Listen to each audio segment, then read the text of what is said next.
नमस्कार, आप देख रहे हैं प्रदेश के सबसे भरोसेमंद news channel India news Uttar Pradesh Uttarakhand. हमारी खास पेशकश में आप सभी का बहुत बहुत स्वागत है। अवैध शस्त्र की जांच नागालैंड तक। आज आपके साथ मैं हूं सौरभ त्रिपाठी। मुख्तार अंसारी एक ऐसा नाम जिसकी जमानत में किसी जमाने में तूती बोलती थी, एक तरफा राज हुआ करता था, लेकिन प्रदेश में योगी सरकार आने से माफियाओं पर धुआंधार कार्रवाई की गई। मुख्तार अंसारी के खिलाफ ताबड़तोड़ कार्रवाई की जा रही है और साथ ही नित नए खुलासे हो रहे हैं। इसी कड़ी में एक बड़ा खुलासा हुआ है। समाजवादी पार्टी के बाहुबली विधायक अभय सिंह के करीबी रिश्तेदार संदीप सिंह ने नागालैंड से फर्जी नाम पते पर बनवाए थे। शस्त्र लाइसेंस को लखनऊ में मुख्तार अंसारी के सरकारी विधायक निवास के पते पर ट्रांसफर करवाया था। यही नहीं, एसटीएफ की जांच में साल 2002 से 2004 के बीच मुख्तार अंसारी और उससे जुड़े गैंग के लोगों ने नागालैंड से लगभग 28 शस्त्र लाइसेंस बनवाकर यूपी ट्रांसफर करवाए थे। इसीलिए अवैध शस्त्र की जांच नागालैंड तक आज में करेंगे बात। शुरुआती दौर से ही माफिया डॉन मुख्तार अंसारी हथियारों का शौकीन था। निशानेबाजी की आड़ में न सिर्फ उसने और उसके बेटे अब्बास अंसारी ने कई विदेशी हथियार भी इंपोर्ट कराए थे, जिस पर एक एफआईआर भी दर्ज की गई थी। साथ ही साथ पहली बार इन हथियारों की गूंज तब सुनाई दी जब मुख्तार अंसारी गैंग ने कृष्णानंद राय की हत्या की, और तब AK-47 की गूंज पहली बार पूर्वांचल ने और उत्तर प्रदेश ने सुनी। हर कोई जान गया कि मुख्तार अंसारी के पास न सिर्फ विदेशी हथियार हैं, बल्कि उनको चलाने वाले सधे हुए हाथ भी हैं। इसी तरह इन हथियारों की कहानी आगे बढ़ती रही और मुख्तार अंसारी इस जखीरे में एक के बाद एक हथियार इकट्ठा करता गया। मुख्तार गैंग के हथियारों के जखीरे के राज से जल्द ही पर्दाफाश हो सकता है। एसटीएफ के हाथ कुछ ऐसे सुराग लगे हैं जिससे मुख्तार गैंग के हथियारों के कनेक्शन का खेल खुल सकता है। यह रिपोर्ट देखिए और समझिए। मुख्तार अंसारी के अवैध असलहों और लाइसेंस के जांच की आंच में अब लखनऊ के कई असलहा बाबुओं का नाम सामने आ सकता है। जी हां, एक बड़ा खुलासा हुआ है कि कैसे गोसाईगंज से समाजवादी पार्टी के विधायक अभय सिंह के साले संदीप सिंह के एसटीएफ की गिरफ्त में आने के बाद जो जानकारी मिली कि कैसे उसके लाइसेंस पर भी मुख्तार अंसारी का एड्रेस था, कैसे नागालैंड में फर्जी लाइसेंस बनवाए जाते हैं और फिर उत्तर प्रदेश में उसे रिन्यू कराया जाता है। साथ ही साथ मुख्तार अंसारी गैंग के भी कई सारे लोगों के लाइसेंस बने हैं। इसी तरह अब वो लाइसेंस कैसे रिन्यू हुए, 2004 से लेकर अब तक कौन वो असलहा बाबू थे, पुलिस वेरिफिकेशन कौन कर रहा था, इन सारे मामले को लेकर न सिर्फ जांच चल रही है बल्कि कई लोगों का नाम सामने आ रहा है। सूत्रों के हवाले से जानकारी मिल रही है कि 3 लोगों का नाम सामने आया है जिनसे जल्द एसटीएफ पूछताछ कर सकती है कि आखिर कैसे उन्होंने बिना वेरिफिकेशन किए न सिर्फ वो असलहा लाइसेंस जारी कर दिया, बल्कि कैसे दुकानदारों ने भी बिना इस बात को पुष्ट किए हुए, सही से तस्दीक किए हुए असलहे दे दिए उन लाइसेंसों पे जो नागालैंड में फर्जी बने थे और यहाँ पैसा देकर जिनको रिन्यूअल कराया गया था। साथ ही साथ इस मामले में उन गन हाउसेस की भी जांच हो रही है जहां से इस तरह के लाइसेंस जो नागालैंड में बने थे और उत्तर प्रदेश में यानी लखनऊ में उन्हें रिन्यूअल किया गया, उसके एवज में असलहे दिए गए। कैमरामैन गौरव के साथ अभिषेक सिंह, इंडिया। पिछले 2 साल के भीतर 28 शस्त्र लाइसेंस नागालैंड से उत्तर प्रदेश ट्रांसफर करवाए गए। एसटीएफ इन लाइसेंसों से संबंधित दस्तावेज जुटा रही है। अभय सिंह के साले संदीप से पूछताछ में अपने ही गांव के एक शख्स का नागालैंड कनेक्शन बताया। उत्तर प्रदेश एसटीएफ की एक टीम ने असलहा विभाग तक पहुंचकर जानकारी जुटाई है। ये रिपोर्ट देखिए और समझिए। सूत्रों के हवाले से मिली बड़ी जानकारी के मुताबिक एसटीएफ ने अभय सिंह, जो विधायक हैं और एक वक्त जराइम की दुनिया में जिनका नाम हुआ करता था, उनके सगे साले संदीप सिंह को गिरफ्तार किया था, जिससे पूछताछ में यह जानकारी मिली है कि पिछले 2 सालों में मुख्तार अंसारी गैंग ने 28 शस्त्र लाइसेंस नागालैंड से ट्रांसफर कराए हैं। जहां इस जानकारी के मिलते ही एसटीएफ के आला अधिकारियों के कान खड़े हो गए और बाकायदा एक टीम गठित की गई। सूत्रों के हवाले से जानकारी मिल रही है जो असलहों की जांच को लेकर अलग अलग विभागों में पूछताछ कर रही है, न सिर्फ नागालैंड बल्कि उत्तर प्रदेश में भी। और ये जानकारी मिल रही है कि नागालैंड से कई ऐसे असलहे यानी 28 से भी ज्यादा असलहे इसी तरह शस्त्र लाइसेंस में कन्वर्ट कराकर उत्तर प्रदेश और आसपास के इलाकों में लाए गए हैं, जिनसे कई सारी आपराधिक गतिविधियों को अंजाम दिया गया है। इसमें सोफिस्टिकेटेड वेपन्स हो सकते हैं, विदेशी हथियार हो सकते हैं और भी कई सारी जानकारियां एक के बाद एक एसटीएफ के हाथ लग रही है। और मुख्तार अंसारी गैंग की रीढ़ की हड्डी कहा जा रहा है, कहीं ना कहीं अब एसटीएफ की गिरफ्त में आई है, क्योंकि हथियारों के शौकीन मुख्तार अंसारी, उनके परिवार और खासतौर पर उनके गुर्गों के बारे में बताया जाता है कि उनके पास विदेशी असलहों का जखीरा था और वो असलहे कहां से आ रहे थे उसका एक बड़ा ट्रेल नागालैंड से अब जल्द ही सामने आ सकता है। कैमरामैन गौरव के साथ अभिषेक सिंह, इंडिया। मुख्तार अंसारी और उसका बेटा निशानेबाजी और का शिकार और शौकीन का था, यानी वो निशानेबाजी करता था, विदेश में शिकार के लिए जाया करता था। आखिरकार ऐसी कौन सी आवश्यकता आन पड़ी थी जो विदेश जाना पड़ता था? ऐसी कौन सी जरूरत थी जो बड़े बड़े वेपन्स अपने साथ रखने पड़ते थे? ये रिपोर्ट देखिए।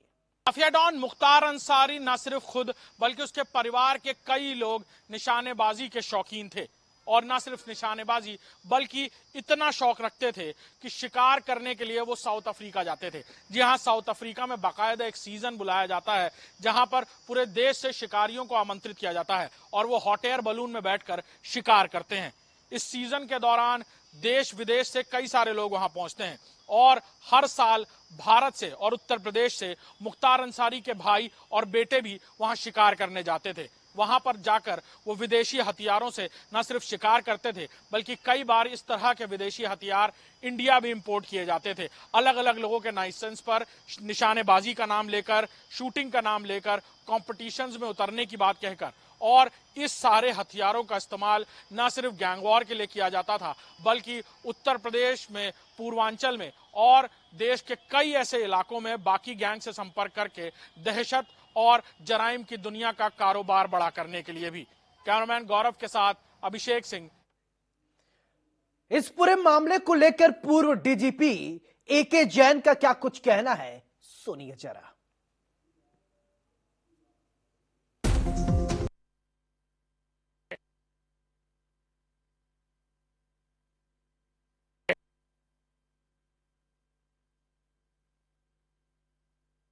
तो ऐसे में सवाल यही उठता है कि क्या है पूरा मामला? अवैध शस्त्र की जांच नागालैंड तक कैसे पहुंची? मुख्तार अंसारी को आखिरकार शस्त्रों से इतना लगाव क्यों? आखिरकार क्या है पूरा माजरा? हमारे संवाददाता ने आपको बताया है। हमारे साथ अभिषेक कुमार लखनऊ से जुड़ गए, हमारे संवाददाता। और सबसे पहले अभिषेक के पास चलते हैं। अभिषेक, पहले यह समझाइए, अवैध शस्त्र की जांच नागालैंड तक आज क्या है पूरा मामला, दर्शकों को बताएं। जी हाँ, बिल्कुल आपको बता दूं कि ये जो पूरा मामला है इसकी शुरुआत तब से होती है जब गोसाईगंज से समाजवादी पार्टी के विधायक अभय सिंह का साला यानी उनकी बहन के जो भाई है, उनकी पत्नी का जो भाई है, उसके लाइसेंस के फर्जी होने की बात निकलकर सामने आती है। ये सूचना एसटीएफ तक पहुंचती है, एसटीएफ उसे हिरासत में लेती है, पूछताछ करती है। शुरुआती पूछताछ में ये बात सामने आती है कि जो उसका लाइसेंस है वो नागालैंड से बना हुआ है। नागालैंड में उसने पैसे देकर वो लाइसेंस बनवाया जो कि फर्जी था, और फिर यहाँ पर लखनऊ लाकर उस लाइसेंस को रिन्यूअल कराया। और यहाँ पर उस दौरान जो असलहा बाबू थे, जो एडमिनिस्ट्रेशन के जो लोग थे, उन्होंने ना सिर्फ उस लाइसेंस को यानी उस फर्जी लाइसेंस को यहाँ पर रिन्यू कर दिया, बल्कि उस पर यह भी रिपोर्ट लगाई कि इनके खिलाफ कोई मुकदमा नहीं है। लिहाजा वो शख्स जो गैंगस्टर था किसी जमाने में, जिसके ऊपर हिस्ट्री शीट्स थी, कायदे से तो उसका रिपोर्ट या डीसीआरबी की जो रिपोर्ट होती है, क्राइम रिपोर्ट, उसमें साफ लिख कर आना चाहिए लाइसेंस ही नहीं बन सकता ऐसे लोगों का। लेकिन उसके पास लाइसेंस था। उसके बाद वो वहां से अयोध्या से एक पिस्टल लेता है, एक रिवॉल्वर लेता है, कानपुर से एक गन शॉप में जाकर एक राइफल खरीदता है। और ये सारी बातें जब उसने एसटीएफ को बताई तो एसटीएफ की कौतूहलता बढ़ी कि लाइसेंस बना कैसे। उसने उस बात को अगले स्टेप में ये तक बता दिया कि 28 लोग हैं, उसके गांव में भी एक शख्स है, उसने तस्दीक की 28 ऐसे लोग हैं जो मुख्तार अंसारी गैंग से ताल्लुक रखते हैं, जिनके पास इसी तरह का नागालैंड का बनाया हुआ लाइसेंस है, जिसे उन्होंने यहाँ पर आकर, यानी उत्तर प्रदेश में आकर, लखनऊ में आकर ना सिर्फ रिन्यूअल कराया, बल्कि उसके दम पर उनके पास बहुत सारे वेपन्स हैं, जो सोफिस्टिकेटेड वेपन्स हैं। जी। ये बात सुनते ही एसटीएफ के आला अधिकारियों के कान खड़े हुए, एक जांच सेटअप की गई और धीरे धीरे इस जांच की आंच में अब जिला प्रशासन से लेकर कई सारे अधिकारियों के नाम सामने आ रहे हैं। हाँ। और ये भी बात सामने आ रही है, खुलकर निकल कर सामने आ रही है एक के बाद एक, कि कैसे तत्कालीन असलहा बाबू, तत्कालीन अधिकारी, कर्मचारी कैसे पैसे को लेकर इतना लोभित थे कि वो ये तक देखने को तैयार नहीं थे कि ये जो शख्स है, हाँ। जिसका नागालैंड से बना हुआ लाइसेंस है, ये सही भी है या नहीं, यानी असली है या फर्जी है, ये तक देखने की उन्होंने जरूरत नहीं समझी पैसे के आगे। और अब 3 लोगों का नाम अंदरूनी तौर पर, जो सूत्रों के हवाले से जानकारी मिल रही है, कि सामने आया है, जो उस वक्त मुख्तार अंसारी गैंग के लिए काम करते थे। इसी तरह के असलहों को ना सिर्फ वो रिन्यू करते थे, बल्कि ये भी इंश्योर करते थे कि आसानी से उन्हें बंदूकें मिल जाएं। कई बार बोर भी बढ़ाने की बात सामने आई। हालांकि इसको लेकर एक विस्तृत जांच चल रही है। यहाँ पर लखनऊ की बात की जाए तो एडीएम प्रशासन की तरफ से, साथ ही साथ एडीएम फाइनेंस को भी जांच दी गई है। असलहा बाबू, जिनका नाम निकल कर सामने आया, उनको जल्द ही पूछताछ के लिए एसटीएफ बुला सकती है। डीसीपी सेंट्रल अपर्णा रजत कौशिक को पुलिस की तरफ से इसकी जिम्मेवारी सौंपी गई है कि वो इस पूरे मामले में जो भी मदद हो वो करे, या जिनका भी नाम सामने हो उनको डिटेन करना पड़े या पूछताछ करना पड़े तो वो उसे इंश्योर करेंगे। तो ये सबसे बड़ी बात है कि लखनऊ, उत्तर प्रदेश की राजधानी में बैठकर मुख्तार अंसारी के लोग नागालैंड से फर्जी असलहे के लाइसेंस बनवाकर यहाँ काम कर रहे थे। और ना सिर्फ काम कर रहे थे, बल्कि उसके एवज में उन्होंने हर लाइसेंस पे 2-2 असलहे लिए, जो लगातार कई सारी क्राइम की घटनाओं में इस्तेमाल भी होंगे। अब इसकी भी हो सकता है आने वाले वक्त में तस्दीक हो। और अभी 28 लाइसेंस के मामले सामने आए हैं। न जाने कितने ऐसे लाइसेंस होंगे, कितने ऐसे असलहे होंगे जो उत्तर प्रदेश में कई बार गरजे होंगे घटनाओं को अंजाम देने के लिए, 2004 से लेकर आज तक। बिल्कुल अभिषेक, आपको याद होगा मुख्तार का वो दौर, जब मुख्तार सत्ता में था, किस तरीके से रसूख था। शायद यही वजह रही है जिसकी वजह से कोई जांच भी नहीं करता था, क्योंकि आपने देखा है, आपने उस समय करीबी से रिपोर्टिंग भी की है, आप समझते हैं कि क्या रहा होगा जिसकी वजह से कई सारी चीजें निकलकर सामने ही नहीं आई। बिल्कुल, दौर वो जो दौर था जब कृष्णानंद राय की हत्या की, मुख्तार अंसारी ने सबसे बड़ा कदम वही उठाया था। जराइम की दुनिया की बात की जाए, विधायक बनने के बाद या विधायक बनने से पहले भी उसकी जिंदगी में कोई भी एक ऐसा शख्स जो उसकी जिंदगी का सबसे बड़ा राजनीतिक रोड़ा, या कहा जाए उसकी जिंदगी का, उसकी जो वो मैसेज देना चाहता था पूरे पूर्वांचल की गैंग को, उसके लिए एक बड़ा रोड़ा कृष्णानंद राय थे, जो उसकी बात नहीं मान रहे थे। और उनकी मौत को पूरा प्लान करके उस घटना में जिस हथियार को इस्तेमाल किया गया वो AK-47 थी। बाकायदा 10 लोग AK-47 से लेकर आते हैं, लैस गाड़ी रोकते हैं और पूरी गाड़ी को गोलियों छन्नी कर देता है। हालांकि इस मामले में मुख्तार अंसारी बरी हैं कोर्ट से, लेकिन ये कहा जाता है कि मुन्ना बजरंगी और जो बाकी लोग हैं, उन लोगों ने इस घटना को अंजाम दिया उनके इशारे पर, ऐसा कहा जाता है। लेकिन कोर्ट में ये प्रूव नहीं हो पाया, हालांकि वो बरी हैं इस पूरे मामले से। लेकिन इस तरह की कई ऐसी घटनाएं हैं जिसे किया गया या करवाया गया पीछे बैठकर, और धीरे धीरे मुख्तार अंसारी इसी तरह जराइम की दुनिया का इतना चर्चित नाम बना, जिसके पीछे सबसे बड़ी वजह असलहा था, जिसके पीछे सबसे बड़ी वजह वेपन था, और वेपन का इस तरह से इस्तेमाल करना था। अभिषेक, अगर मैं कंफ्यूज हूं या मैं करेक्ट नहीं हूं तो आप करेक्ट कर सकते हैं मुझे। तो मुझे जहां तक याद है कि पूर्वांचल में सबसे पहले जब AK-47 का जो सबसे तेज क्या बोला जाए गैंगवार हुआ, मुख्तार गैंग ने ही किया था क्या सबसे पहले? वही कृष्णानंद राय के बाद से ही इतना ज्यादा AK-47 जो है वो हाईलाइट हुआ था।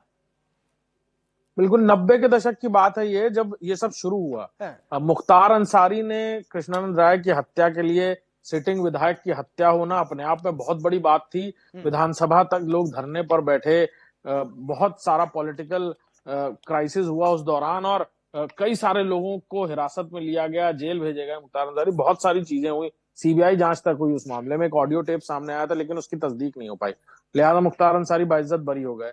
और सबसे बड़ी बात कि उसके बाद पूर्वांचल में कई ऐसी घटनाएं हुई जिसमें AK-47 और भी कई सोफिस्टिकेटेड वेपन, AK-56 राइफल्स, कई सारी ऐसे वेपन्स का इस्तेमाल हुआ। और इस तरह की जब बातें आज निकलकर सामने आ रही हैं तो कहीं ना कहीं उसके बीच की जो ग्राउंडिंग है वो समझ में आ रही है कि ये वेपन आए कैसे होंगे। हो सकता है उस दौरान नागालैंड से असलहा का लाइसेंस बनवाकर इंपोर्ट करवाने के बहाने ये लाइसेंस ये बंदूकें मंगाई गई होंगी, या इसका स्पेयर पार्ट्स मंगाए गए होंगे जो यहाँ पर हो सकता है असेंबल किए गए हों इंडिया में लाकर। तो ये सारी बातें हैं जो लगता है कि मूर्ति रूप इसी तरह दिया गया होगा इस पूरी घटना को, कि कैसे एक एक करके वेपन्स मंगाए जाएं, उनके स्पेयर पार्ट्स मंगाए जाएं अलग अलग बंदूकों में लगवाकर, और फिर यहाँ पर आकर के उसको असेंबल किया जाए और उस तरह की घटना को अंजाम दिया जाए। AK-47 के अलावा भी कई ऐसे असलहे हैं जो प्रोहिबिटेड है इंडिया में, और वो अक्सर इस्तेमाल होते नजर आए हैं। अभी हाल ही में हमने जिगाना पिस्टल देखी, अतीक अहमद की हत्या में इस्तेमाल हुई जिगाना पिस्टल। हत्या से एक रात पहले अतीक अहमद जिस कसारी मसारी जंगल में गया था, मैं बताना चाहूंगा, वहां से 55 कारतूस मिली थी।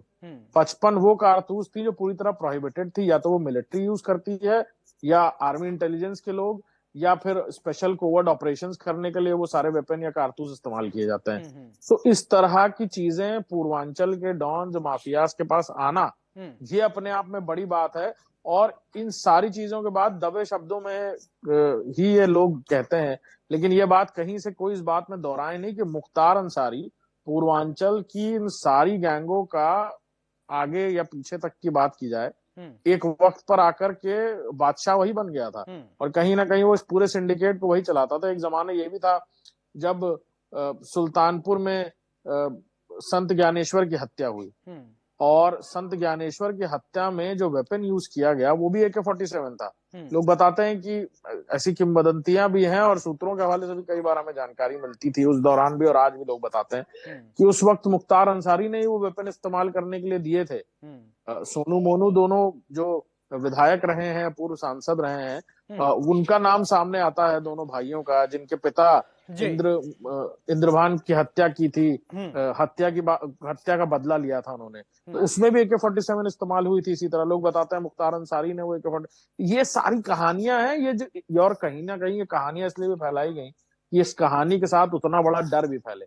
मुख्तार अंसारी के नाम का, पूरी गैंग के नाम का, हथियार के नाम का। अभिषेक, तमाम जानकारी के लिए आपका बहुत बहुत शुक्रिया। तो आज हमने जाना कि अवैध शस्त्र की जांच नागालैंड तक कैसे पहुंची, इसकी आज आखिरकार मुख्तार अंसारी कभी उत्तर प्रदेश में इस नाम का तूती बोलता था। मुख्तार अंसारी एक ऐसा नाम, जब ये नाम लिया जाता था तो डर और दहशत का ये पर्याय बन गया था। मुख्तार अब जेल में बंद है। बहरहाल ये जो जांच हो रहे हैं, जो शस्त्रों के जांच हो रहे हैं, अब इसके राज खुलेंगे, परत दर परत खुलेंगे, और हर एक कड़ी से कड़ी जोड़कर देखा जाएगा। इस खास कार्यक्रम में मेरे साथ फिलहाल इतना ही। नमस्कार।